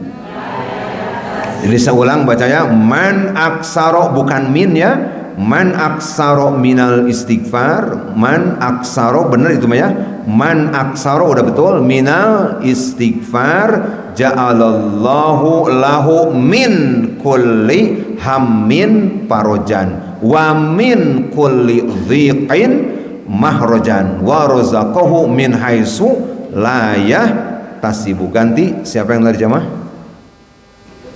Silakan baca. Barang siapa yang memperbanyak bacaan istighfar, maka Allah akan mengadakan baginya dari setiap kesusahan, Kesusahan. permusuhannya, dan dari setiap kesulitan jalan keluar, dan Allah memberinya rezeki dari arah yang tiada disangka. Tuh, berarti ayat cara juga perbanyak istighfar ta ilmu nate. Jadi perbanyak istighfar. Akui kita tuh memang sering hilap, alfa, abai, apalagi tadi ketika muda banyak bermasalah. Nah, ini istighfar. Nanti akan diberikan kemudahan ya atas segala kesempitan, diberi jalan keluar atas segala kesusahan, diberi rezeki dari arah yang tidak diduga. Ganti, silakan baca. Imam Nasai. Imam Nasai dan Imam Ibnu Majah meriwayatkannya melalui hadis Sufyan as-Tsauri dengan sanad yang sama. Muhammad Ibnu Ishaq mengatakan bahwa Malik al-Asja'i. Ini catat namanya ya. Ada orang namanya Malik al-Asja'i. Siapa? Malik al-Asja'i. Sekali deh, ini harus diingat karena ini cerita nih. Siapa namanya? Malik al-Asja'i. Terus datang kepada Rasulullah SAW, lalu melaporkan kepada beliau bahwa salah seorang anaknya yang bernama Auf ditawan oleh musuh. Jadi siapa nih? Malik al-Asja'i. Anaknya ditawan oleh musuh. Namanya siapa? Auf ya, anaknya Auf, anak namanya Auf, anak dari Malik al-Asja'i. Dilaporkan ke Nabi, "Wahai Rasulullah, anak saya ditawan sana olehmu musuh." Kan ini kan ruasnya anak dikaramkan. Kan kalau di perang, maaf ya, ada sugante si tentara-tentara komandan Israel teh moal mewek ya. Ketika anaknya ditawan oleh Hamas ya, itu ada yang anaknya ditawan oleh Hamas, nangis ternyata si jenderal teh rumah riwih nya nangis ketakutan. Nah, jadi ini pun juga Auf sama. Siapa Malik al-Asja'i juga sama. Anaknya ditawan oleh musuh, takut dibunuh ya, disandra dan sebangsanya. Maka dilaporkan kepada Rasul. Lanjut, Bu. Nah, ini sabda Nabi kepada Malik al-Asja'i. Arsil ilaihi barang anna Rasulullahi ya'muruka antuksiro min qawli la hawla wala quwwata illa billah. Oke, terjemahkan. Ganti. Sampaikanlah kepadanya bahwa sesungguhnya Rasulullah menganjurkan kepadamu untuk memperbanyak ucapan. Tiada daya untuk menghindar dari kemaksiatan dan tiada kekuatan untuk mengerjakan ibadah kecuali dengan pertolongan Allah. Ini tolong digarisbawahi. Saya membantu para bapak ibu-ibu menerjemahkan yang benar dari kalimat la haula wala quwata illa billah. Selama ini kita hanya menerjemahkan tiada daya dan kekuatan hanya kecuali milik Allah. Kita terjemahkan sempurna ini. Ini jarang yang mengoreksi cara menerjemahkan la haula wala quwata illa billah. Terjemahnya sudah kita lengkapi. Jadi la haula wala quwata illa billah itu tidak ada daya untuk menghindar dari kemaksiatan. Wah. Halo. Jadi la haula itu ya tidak ada daya untuk menghindar dari kemaksiatan, wala quwata, dan tidak ada kekuatan untuk bisa mengejarkan ibadah illa billah, kecuali dengan pertolongan. Maaf Pak, Bapak diberi kesempatan ibadah seusia gini bolak-balik ke masjid, itu bantuan dari Allah. Bantuan dari Allah. Banyak yang lebih mudah daripada Bapak harese ke masjid eta. Halo. Soklah ini fakta, masjid dihuninya berapa persen lansia, berapa persen yang muda? Hah? Berapa persen lansia, berapa persen yang muda? Makanya jadi hampir semua di Indonesia lah gitu ya. Nah itu namanya la haula. Tidak ada kekuatan untuk menolak kemaksiatan. Karena anak muda merasa dunianya cenah hura-hura, dan tidak ada kekuatan untuk bisa menunaikan ibadah kecuali dengan pertolongan dari Allah. Ini sudah saya bantu menerjemahkan yang tepat dari la haula wala quwata illa billah. Jadi terjemahnya apa tadi? Tidak ada daya dalam pengertian untuk menghindar dari kemaksiatan, dan tidak ada kekuatan untuk mengerjakan ibadah kecuali dengan pertolongan Allah. Makanya ini bacaan dahsyat. Jadi kata Nabi, baca saja gitunya kepada Malik, bapaknya Malik Al-Asja'i, baca sering-sering la haula wala quwata billah. Termasuk Auf putranya yang sedang ditawan, sampaikan perbanyak la haula wala quwata illa billah. Ini ternyata ada keajaiban. Nah, setelah baca itu ada keajaiban. Nah, lanjut Bu, ganti. Oke. Tersebutlah bahwa ulang Bu.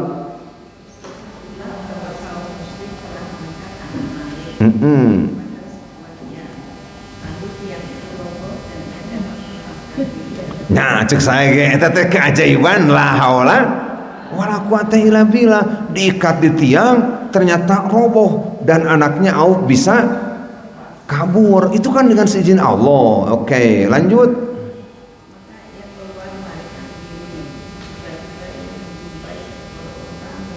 Milik orang kafir maksudnya unta itu ya.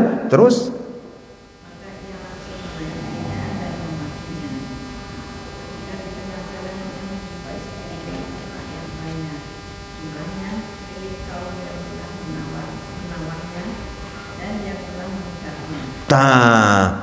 nu ngarannu kabur mahnya aya onta nganggur taekan we kan biar lebih cepat. Nah, ketika untanya mau ditancap gas, ada berpuluh-puluh ratusan unta milik musuh dikirim, dibawa gawe semuanya. Jadi oleh Auf itu dibawa semuanya. Hebatnya itu buah dari apa? La haula wala quwata illa billah. Pertama, tiang yang dipakai mengikatnya roboh, dia bisa kabur naik unta milik musuh. Dalam peperangan boleh kade ya, dalam peperangan boleh diambil kekayaan milik musuh. Ternyata ada ternak milik musuh sebanyak itu diiringnya dibawa pulang jadi bung harta. Nah itu namanya rizki tidak disangka-sangka. Ganti, lanjut dulu. Lalu ya,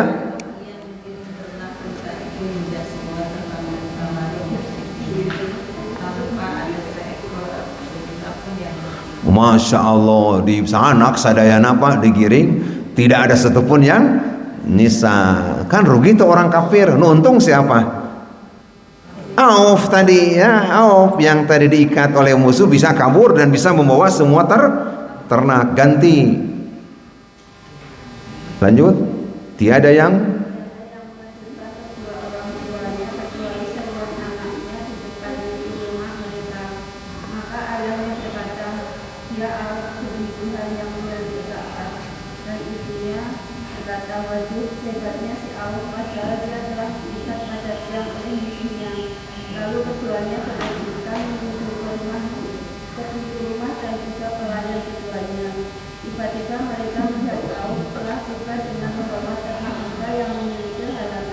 jadi sepenuh halaman rumah tahun tapi nuh coba dibawa ku Auf ya, luar biasa. Terus lanjut. Oh ganti boleh, siap.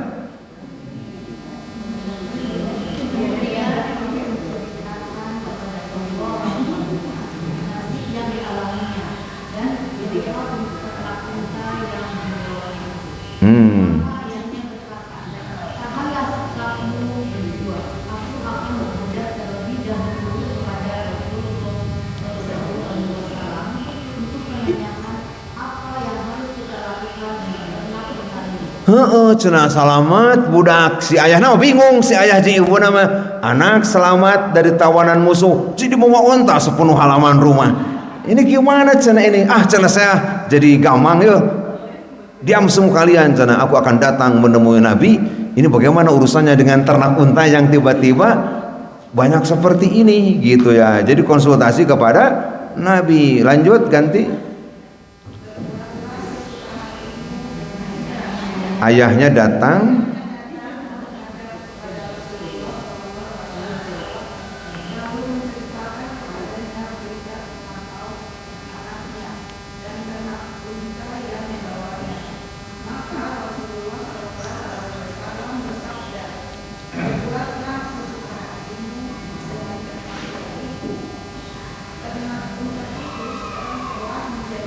nah halal cek Nabi teh udah rek diguling rek di sate, untanya mau dijual lagi jadi bandar onta silahkan, itu sudah milik kamu Auf, keluarga besar kamu ya, Malik Al-Asja'i. Ayo onta sepenuh halaman kan luar biasa tuh, kan jadi konglomerat ngadaknya. Nah ini buah dari tawakal dan bertakwanya, bebas dari musuh. Jadi sekarang punya banyak unta. Ganti.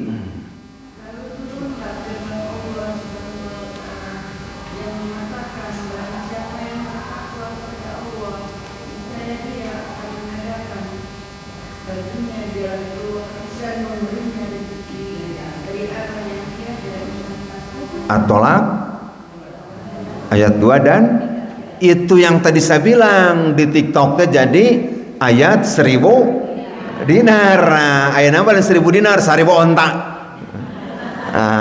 Gitu ya. Jadi bukan 1000 dinar lagi, jadi 1000 onta. Tah eta tawakal teh nya sing yakin we da Allah mah kaya atuh. Nah, ini fakta dan ini kisah terjadi di masa Nabi sallallahu alaihi wasallam. Hadis berikut ini diriwayatkan Imam Abu Hatim. Kita baca. Qala ibnu Abi Hatimin barang haddatsana Ali ibn al-Husain haddatsana Muhammad ibn Ali bin Hasan bin Syaqiq haddatsana Ibrahim ibn Al-Ash'asi haddatsana Al-Fudail ibn Iyadin an Hisham ibn Hasan an Imran ibn Husainin qala. Nah hadis teh para bapak biar tahu kieu cara menerima hadis teh dari ini para bapak mah tahu-tahunya jeung ibu-ibu singkat we an-nadofatu minal iman. Misalnya kebersihan itu sebagian dari iman, itu mah matan itu isi hadis, isi nama ponok an-nadofatu minal iman, kebersihan sebagian dari iman. Padahal jalur hadis sama seperti ini, hadasani terus dari ini ya, itu namanya rawi atau sanad. Nah jadi hadis itu ada dua, ada sanad, ada matan. Sanad itu periwayatan orang per orang. Jadi ciri berita ini akurat, orang-orangnya jelas dari sini. Jadi pesan berantai dulu, baru hadisnya terakhir ke Nabi. Jadi orang ini menerima dari ini. Jadi kalau dalam mustalah hadis sedikitnya, dalam mustalah hadis itu ilmu hadis R, sumbernya R. Seperti itu sedikit Pak ya. Halo Pak. R Rasul. Nah di bawahnya S. Ini hadis nih. R itu Rasul, sumber kan. Nah di bawahnya S, sahabat. Sahabat ada berapa? Ratusan ribu. Jadi ini telitinya para ulama hadis. Nggak gampang menerima hadis itu sahih atau tidak. Dari Rasul satu, tapi ada R ada S. Para sahabat itu ratusan ribu. Di bawahnya ada T, tabiin. Tabiin itu pengikut sahabat. Sahabat yang mana? Ini harus ditelusuri. Kan sahabat ratusan ribu. Jangan mentang-mentang saya ketemu sahabat mana, yang di mana. Ada nama yang banyak sahabat. Sehingga di Bandung ada Agus sedunia, ada Asep sedunia, Asep, Agus, Ujangnya. Nah itu Ujang yang mana, Asep yang mana? Itu hadis begitu, harus teliti.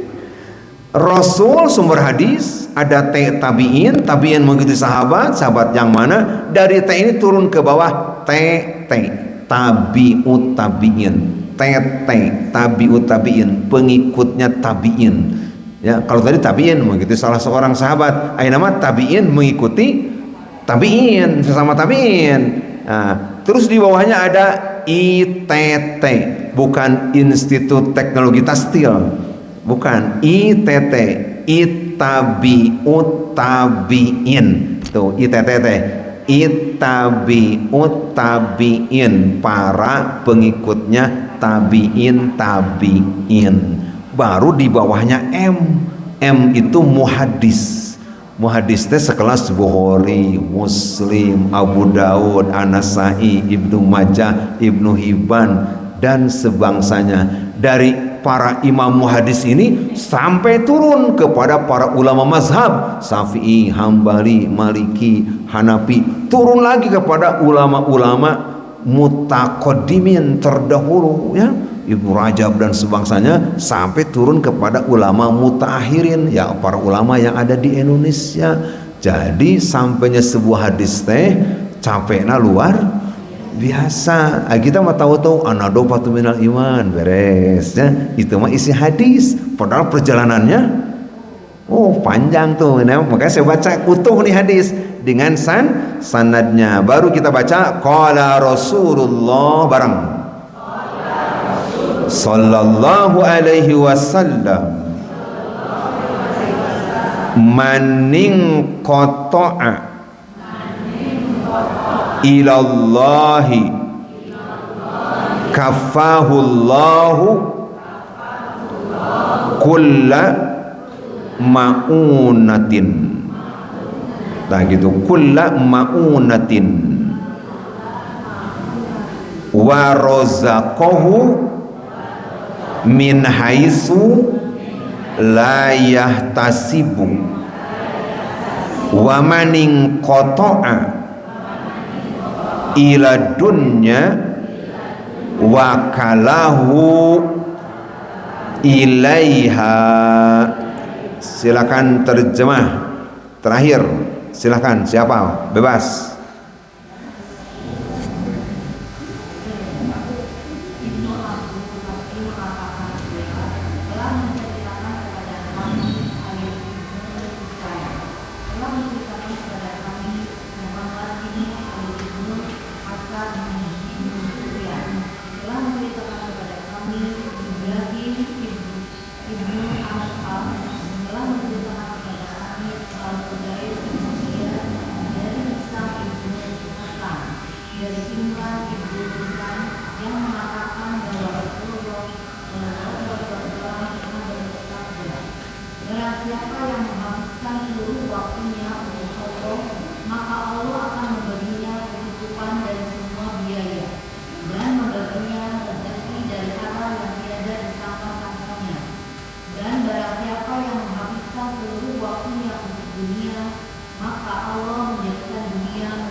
Ponok hadis nama, tapi para tabiinnya banyak yang meriwayatkannya. Nah, baru ke sahabat, baru ke Nabi. Ini dahsyat hadis ya, menarik ini hadis ya. Ini fatwa Nabi ya. Jadi kata Nabi jelas, barang siapa yang menghabiskan seluruh waktunya untuk Allah, maka Allah akan memberinya kecukupan dari semua biaya beban hidup, ya, dan memberinya rezeki dari arah yang tidak disangka-sangka. Tetapi barang siapa yang menghabiskan seluruh waktunya untuk dunia, maka Allah menjadikan dunia menguasai dirinya. Sampai ada orang, ya, diajak berkali-kali ke seorang DKM, ayo Kang, segera dong sana ke masjid gabung, kita butuh sekretaris, gitu ya. Nah, kata si Akang itu ngejawab, tenang sana Pak Haji, saya pensiun 3 tahun lagi, sana tanggung. Halo, tanggung sana 3 tahun lagi pensiun, sananya. Masya Allah, qadarullah, 3 bulan kemudian maut. Pensiunan 3 tahun lagi ternyata tidak kecapaian. Ajal datang 3 bulan kemudian. Nah, terus sesibuk apapun orang, bolak-balik kantor. Saya tahu ya, saking sibuk ini, ada orang saking sibuknya jarang pulang ke rumahnya, tidur di kantor. Bener itu fakta, saking banyaknya tugas sampai tidur di kantor. Jadi keisi cuma laporan aja. Ternyata meninggal di kantor. Aige semua di kantor teh diurus ke orang kantor tuh jenazahnya. Dibawa ke mana? Ke masjid anger. Jadi sekalipun meninggalnya di kantor tetap diurus nama ke masjid, dicarikan DKM, dicarikan ustadz untuk mengurusi jenazahnya. Padahal orang ini sama sekali misalkan belum pernah datang dan hadir di masjid. Ai pelbah maut mah pas meninggal mah di kamana? Di masjid kan. Ai masjid selagi hidupnya dijauhi. Ini dalil kata Nabi, siapa yang seumur hidupnya menghabiskan waktunya demi kepentingan Allah, Allah akan memberikan segala-galanya, dimudahkan segala urusannya, ya, dihimpun segala kebaikan untuk dirinya.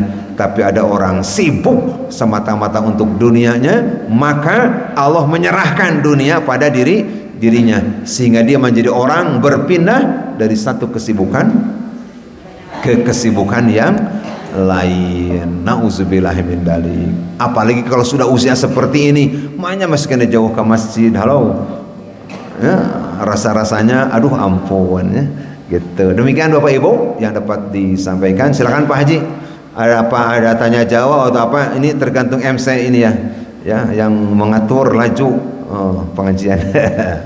Terima kasih Pak Ustaz.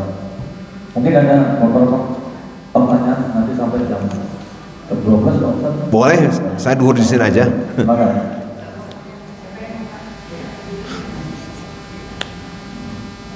Assalamualaikum. Saya mau tanya, itu kata-kata lampau dalam keluarga keadilan itu kita sampaikan untuk permohonan saja atau untuk setiap saat atau untuk doa atau untuk maksudnya dalam keadaan kita perlu aja atau tidak. Oke, saya paham. Ya, artinya kalau berbicara setadi kasus, nah kan, jadi ibu yang baca hadis ini jangan terjebak oleh kasus, gitu ya. Jadi nanti ada redaksi dalam kaidah ushul fikih. Jadi dalil itu bukan bihususi sabab, hanya sebab itu saja. Tetapi satu kalimat fatwa di Quran dan hadis itu berarti untuk berlaku umum. Ya, jadi untuk berlaku umum. Jadi artinya kapanpun dimanapun ada masalah atau tidak ada masalah, jadikan zikir. Kan ini kalimat thayyibah. Ini bukan doa, tapi kalimat thayyibah. La haula wala quwata illa billah. Apalagi kalau kita baca hadis yang lain, ya, ketika kita merencanakan sesuatu kemudian membaca la haula wala quwata illa billah, apa jawaban malaikat? Nada munadin minas sama. Setiap kali hamba Allah membacakan la haula wala quwata illa billah dengan maksud ada rencana tertentu, mau pergi, mau kemana, mau kerja, misalkannya ibu mau ke pasar, nada munadin minas sama, turun malaikat dari langit dan berkata, dia tengah dengar, ya, gitu ya, kitanya tidak dengar, tapi kata malaikat, hudita, hei ibu, kalau ibu yang keluarnya atau bapak, hei bapak, hudita, kamu telah mendapat petunjuk, kata malaikat. Kedua, wawukita, bapak ibu telah dilindungi. Wakufita, bapak ibu telah diberikan kecukupan. Wayatanaha anu syaiton, dan setan lari terbirit-birit. Sampai kata Nabi, setan dengan setan yang lain berdiskusi, ya, setan pas setan-setan, ya. Wa qala syaitanu li syaitonin ahor. Ini Nabi sampai tersenyum menceritakan kisah ini. Setan yang satu diskusi, ya, musyawarah darurat berenya dengan setan yang lain. Kaifa bihada rajul, bagaimana cenanya kita menghadapi orang ini? Qadhu dia sudah dapat petunjuk, wa wukiya, dia dapat perlindungan, wa kufiya, dia diberi kecukupan. Cek setan, kabur aja. Jadi setan kabur tah.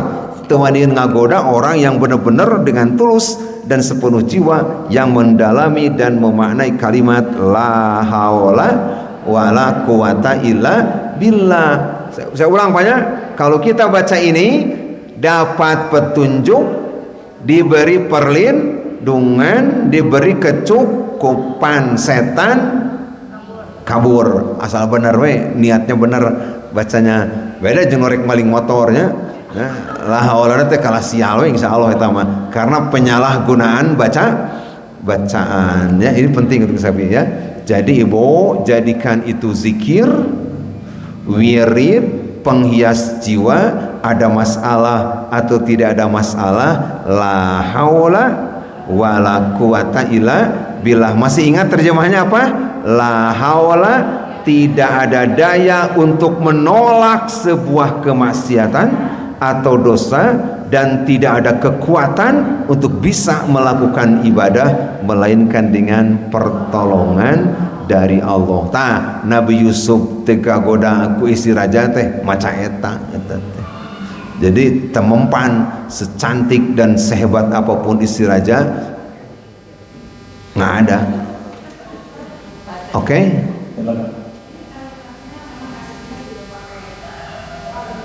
Gimana?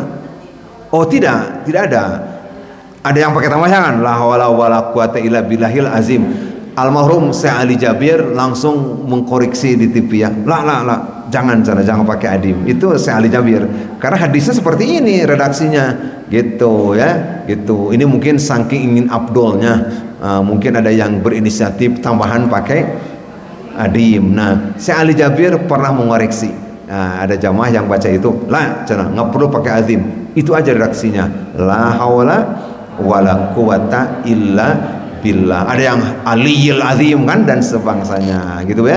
Jadi dengan itu saja redaksi resmi dari Nabi Sallallahu Alaihi Wasallam. Oke? Masih berlanjut sebentar. Naon apa? Zikir tauhid.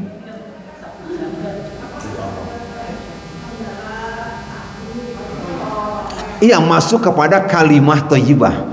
Jadi deretannya masuk kalimah thayyibah. Kan nanti ada anjuran, perbanyak saja subhanallah, alhamdulillah, wala ilaha illallah. Masuk ke sana malah wala haula wala quwata illa. Nah, dalam hadis ini masuk ke kelompok al-baqiyatus sholihat, ya.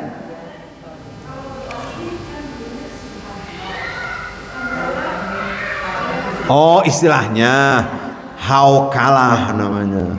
Haukalah. Iya, ibu nanya singkatan anak berarti. Haukalah, la haula wala quwata illa. Pak Haji, silakan. Assalamualaikum warahmatullahi wabarakatuh. Ini kan tentang orang bertakwa, temanya orang bertakwa dipermudah dalam segala urusan. Ya. Nah, berarti kalau tidak bertakwa dipersulit. Nah, saya adalah kalau tidak bertakwa apa diuji juga atau maaf itu aja ditanya. Bagus. Ya. Menarik ini. Kan orang beriman mah pasti diuji. Al-Ankabut ayat 1, ayat 2, ayat 3. Nah, apakah kalau tidak beriman tidak diuji? Anu teu iman mah diantapkeun, Pak. Cenah teh gejebrus. Ujian itu buat kita yang beriman. Al-Ankabut ya. Auzubillahi minasyaitonirrajim. Bismillahirrahmanirrahim. Alif lam mim. Ahasiban nas ayutsraku ayyaqulu amanna wa hum la yuftanun. Apakah orang-orang mengira akan dibiarkan begitu saja tanpa kami mengujinya? Ayat keduanya, ketiganya, walaqad fatanna allazina min qablihim. Kami sudah menguji orang-orang sebelum mereka. Fala ya'lamannallahu alladzina shadaqu. Allah ingin membuktikan mana yang jujur benar dalam keimanannya, wala ya'lamannal kadzibin, mana orang-orang yang dusta. Terus untuk orang-orang yang kafir, yang berdosa juga jangan beranggapan dan punya sangkaan orang-orang yang berdosa akan dibiarkan begitu saja. Jadi sesungguhnya dengan dibiarkan dalam kekafiran tanpa diberikan petunjuk, itu sudah alamat menuju neraka jahanamnya masing-masing. Jadi kalau kita beriman karena akan ke surga, diuji. Nah, kalau orang kafir mah tidak diberi kesusahan apapun tapi langsung dijeburkan ke neraka. Maaf ya, ternyata banyak orang-orang kafir juga mendapatkan ujian yang berat-berat. Buktinya sampai bunuh diri. Nah, kita mah surplus, diuji iya, merasa berat iya, tapi meraih surga. Yang kafir diuji udah susah, kafir deh, tidak ada bonus dong di akhiratnya, masuk ke neraka. Jadi logikanya, apakah yang beriman diuji anu kafir? Nah, musibah buat kita, azab. Nah, begitu, benar.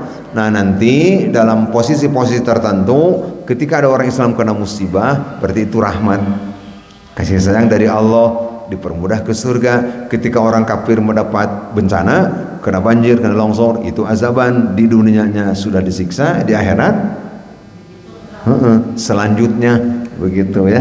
Nah, jadi tentu saja ini Allah Maha Adil. Bagus Pak pertanyaannya. Jadi biar berimbang ya. Jadi enak cenah orang diuji anu kafir teu diuji eta mah tinggal digejeburkeun. Nah, gitu ya. Nah, makanya kenapa Allah tidak banyak memanggil ya? Ya ayyuhalladzina kafaru, ya ayyuhalladzina kafaru, enggak banyak memanggil. Udah pilih anak itu. Kalau Allah mau diberi petunjuk. Tapi kalau tidak berkenan, ya harus ada orang seperti Firaun, harus ada orang seperti Qarun, harus ada orang seperti Namrud, Abu Lahab, Abu Jahal, tadi Abdullah bin Ubay bin Salul. Harus ada orang-orang seperti Donald Trump, tak gitu. Halo. Donald Trump sudah tahu ajaran Islam. Ketika dia pertama kali jadi presiden, ya di Gedung Putih mengundang ustadz membacakan ayat. Ustadznya Ustadz Ali Samsi dari Indonesia. Dia hanya membacakan satu ayat. Itu coba bisa dibuka dokumennya. Donald Trump pertama kali, presiden pertamanya di parlemen Gedung Putihnya sebelum membentuk kabinet, mengundang ustadz ngaji membacakan surat Al-Hujurat ayat 113. Saya lihat sekali kamera mengarah ke Donald Trump, dia kikiran unggek-unggekan sugan terek heeh gitu ya. Unggek-unggekan teh kalau sugan teh mau benar, ternyata kalau beki jahat teh.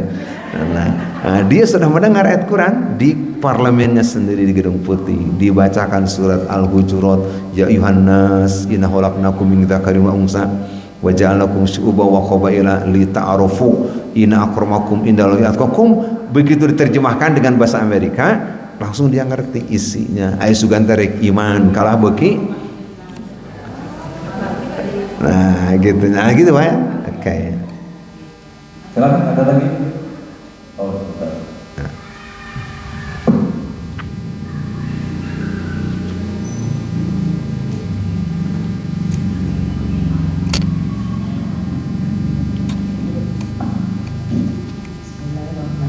Assalamualaikum warahmatullahi wabarakatuh. Waalaikumsalam. Mau tanya, Ya. beberapa waktu yang lalu kan kita mempelajari sholat. Ya. Nah, kalau ayat ini dipakai di dalam sholat boleh kan? Yang mana? Yang barusan kita pelajari wa may yattaqillah. Karena Oh. ini kan tidak mulai dari awal ayat. Ya, dijadikan bacaan. Oke. Dan ayat yang berikutnya dia awal ayat ketiga. Ya. Itu gimana? Sering sekali mendengar imam hanya membaca bahasa ini. Boleh kan? Iya, sah dijadikan untuk bacaan satu rakaat. Tidak apa-apa. Dan memang teks-teks Qur'annya memang secara pemenggalan udah sempurna.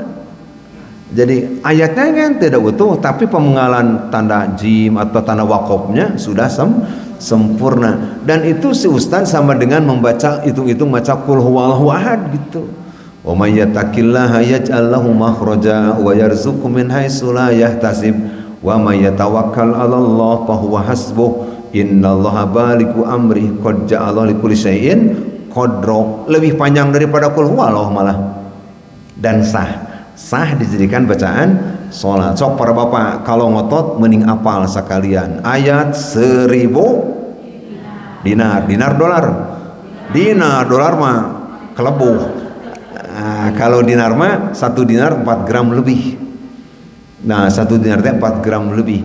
Kalau 1 dolar mah tuh 17.000 udah naonan. Dinar itu 4 gram lebih. Sekarang emas 1 gram berapa? Hampir 3. Anggap 2 jutanya ya, anggap 1 gram 2 juta. Berarti 1 dolar itu berapa? 8 juta. Luar biasa. Jadi matak bener, nggak salah yang ngomong. Ayat ini 1000 dinar. Mau 1 juta dinar? Boleh lah. Kumanunya judul itu.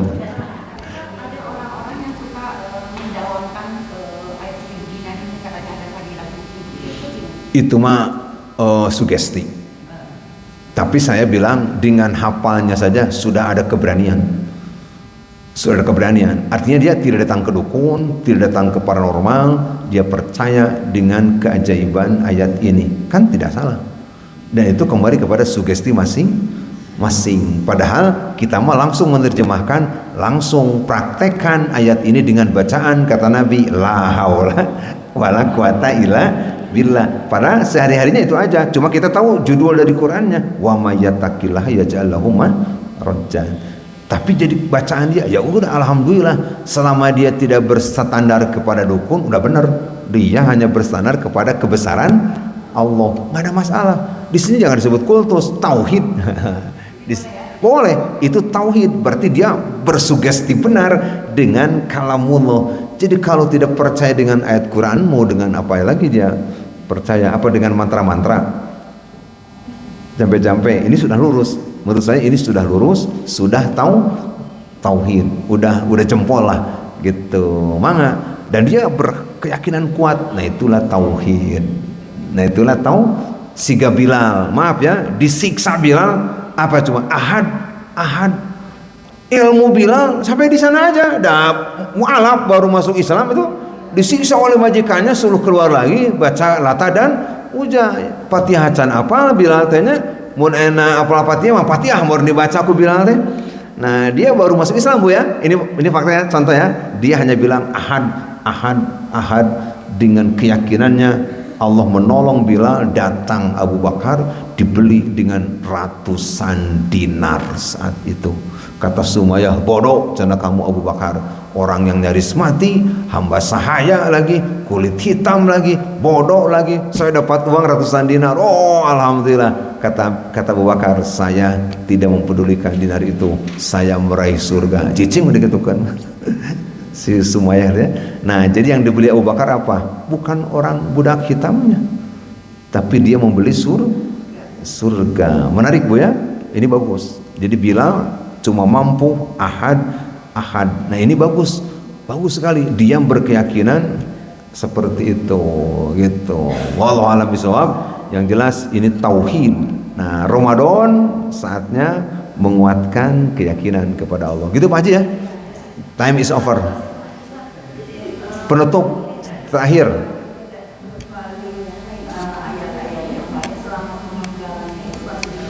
Bisa. Jadi tidak terbatas dengan ayat. Tapi so ibu hafal ayat hutang Al-Baqarah selembar lebih. Ayat hafal nganti lu baris kan boleh. Nah gitu. Jadi nggak ada masalah ya. Nah gitu. Ya syukur hafal semuanya ayat. Itu betul. Oke siap. Bapak Ibu sekalian, kita berada menjelang di pertengahan Ramadan ya, menuju puncak dan ujiannya hebat. Ada perang, tetapi juga ada bonus, yaitu hadir nanti peristiwa gerhana bulan ini semakin meyakinkan tentang kebesaran keagungan Allah Subhanahu wa taala. Di satu sisi kita roja, ada harapan, tapi di sisi lain kita ada khauf, ada ketakutan-ketakutan yang terjadi. Ini berarti semakin mengkombinasikan kita, semakin memperkuat takwa, tawakal, munajat, sabar kepada Allah Subhanahu wa taala. Untuk itu kita akhiri dengan doa, Allahumma rabbana hablana min azwajina wa dzurriyyatina qurrata a'yunin waj'alna lil muttaqina imama. Allahumma afrigh alaina sabran wa tawaffana muslimin. Subhana rabbika rabbil izzati amma yasifun, wassalamun alal mursalin walhamdulillahirabbil alamin. Assalamualaikum warahmatullahi wabarakatuh.